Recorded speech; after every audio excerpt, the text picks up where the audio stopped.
Brief updates from Australia since it's been a while since I've posted on here. Today I played Squatter, which is where you simulate owning a large sheep station, a large sheep farm, specifically an Australasian farm. It's essentially Monopoly, but with sheep farming, created in the 1970s.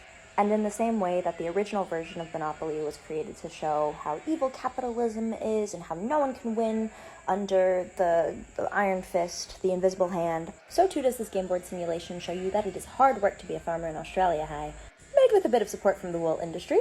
By the time someone won, I think I had 5 pens of sheep.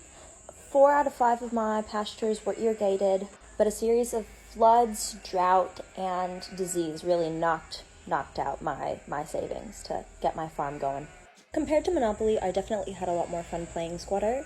I felt much more emotionally invested in the highs and lows of the sheep station business season after season compared to I cannot relate to a mogul trying to have a monopoly over American industry. That's just a bit too far in the past for me.